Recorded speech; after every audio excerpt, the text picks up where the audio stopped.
এবং আমাদের কাছে নির্দিষ্ট তথ্য আছে টঙ্গীর হামলার সঙ্গে কসবার কিছু গুন্ডারা জড়িত আছে। ইতিমধ্যে তাদের গুন্ডামির কিছু ছবি আমাদের হাতে এসেছে। বিশেষ করে কসবার গুন্ডাদের মূল হাতে হচ্ছে জসিম, কসবার মূল হাতে হচ্ছে জসিম এবং আলাউদ্দিন জসিম এবং আলাউদ্দিন জসিম এবং আলাউদ্দিনকে আগামী 24 ঘন্টা আমাদের গ্রেফতার করতে হবে। এরা খুনি, এরা চতুর্গি না, এরা খুনি। যদি প্রশাসন 24 ঘন্টার মধ্যে তাদেরকে গ্রেফতার না করে আমরা নিজের হাতে লুকায় নেব ইনশাআল্লাহ। এই সময় সংক্ষিপ্ত বক্তব্য পেশ করবেন কসবার অন্যতম শীর্ষ আলেম বিশিষ্ট মুবাল্লিগ হযরত মাওলানা সাইফুর রহমান সাহেব।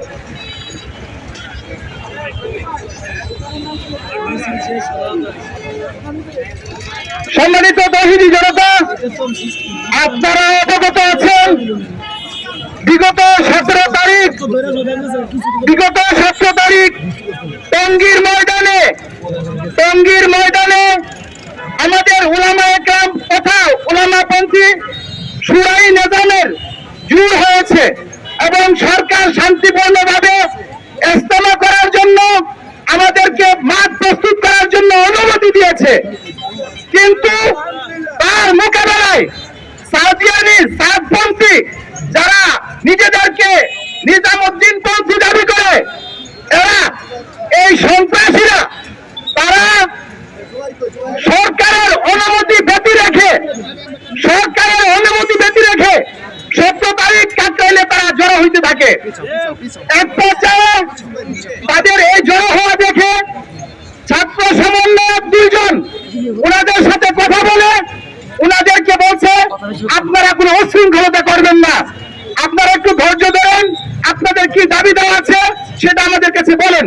সমন্বয়ক 2 জন কথা বলে কাকরাইল মুরব্বীদের সাথে পরামর্শ করতে গেছে এবং ওনাদেরকে জানা গেছে যে সাবধান, আপনারা কোনো ধরনের উচ্ছৃঙ্খলতা করবেন না।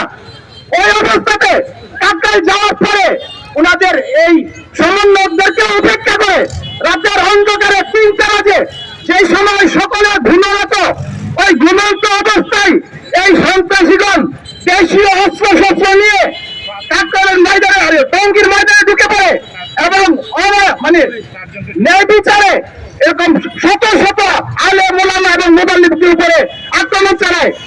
সাথে 4 জন মারা যায়। এখনো আরো প্রায় 10 জন লাইফ সাপোর্টে আছে। আমি নিজেও গিয়ে দেখে আসছি ঢাকা মেডিকেলে লাইফ সাপোর্টে আছে। তো আমরা দাবি জানাই যে এদের বিচার বাংলাতে হতে হবে এবং কলকাতাতে কোন ধরনের কোন মসজিদে আপনাদের সকলের কাছে উদাত্ত আহ্বান, কোন মসজিদে যেন হাতাহাতি জামাত না আসতে পারে। যদি আসে আমরা তার বিচার করবো ইনশাআল্লাহ।